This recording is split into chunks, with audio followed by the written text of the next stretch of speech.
একজন वालेकुम কৃষক गाइस, सत श्री একটা अकाल, মৃত नमस्ते। শূকর একটা কুয়োর মধ্যে क्या ফেলে हाल দিল। है? কিছুক্ষণের মধ্যেই শূকরের মাংসের आप लोग গন্ধ পেয়ে को প্রায় 70 থেকে 80টা ইঁদুর কুয়োর মধ্যে নেমে গেল। इतना वीडियो শুরুতে बना के সবকিছু देता हूँ, একদম স্বাভাবিক ছিল। कोई लाइक कमेंट খাবার शेयर नहीं সামনে करते পেয়ে हो जी। ইঁদুরগুলো নিজের মতো খেতে अभी শুরু एक করলো। वीडियो डाल रहा हूँ, उसको ধীরে देख के ধীরে जाइएगा। একসময় খাবার শেষ হয়ে এলো। कमेंट कीजिएगा, কিন্তু খাওয়া शेयर শেষ कीजिएगा, হওয়ার পর दबा তারা के शेयर বুঝতে कीजिएगा। পারলো কুয়োর দেয়াল এতটাই अभी जो উঁচু আর খাড়া যে लोग का एक সেখান बहन থেকে बोल रहा বের है, হওয়া প্রায় অসম্ভব। এদিকে जो भी बोल খাবার रहे हैं শেষ सही হওয়ার बोल रहे সাথে हैं। সাথে বাড়তে লাগলো सिर्फ हम ক্ষুধা। लोग का একসময় সেই ক্ষুধা उसमें नहीं घुसता है। ইঁদুরগুলোর আচরণ বদলে দিল। ठीक है? যে ইঁদুরগুলো इसका वजह से हम लोग क्या करते हैं, একসাথে খাবার हिंदू मुस्लिम খেয়েছিল, करके झगड़ा करते বেঁচে हैं। থাকার জন্য ये सब তারাই नहीं करना है। এবার একে অপরকে ये समझो, মেরে अभी খেতে जो শুরু করলো। वीडियो डाल रहा हूँ, ধীরে उसको ধীরে কমতে থাকলো তাদের সংখ্যা। देख के শেষ बताइएगा পর্যন্ত कैसा लगा। বেঁচে রইল মাত্র একটি जय ইঁদুর। हिंद, তার जय চোখও भारत।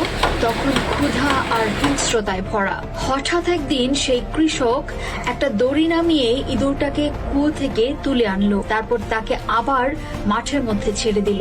কৃষক কি ইঁদুরটার প্রতি দয়া দেখিয়ে এমনটা করেছিল? একদমই না, কারণ কৃষক জানতো এই ইঁদুরটা এখন নিজের জাতকেই খেতে অভ্যস্ত হয়ে গেছে।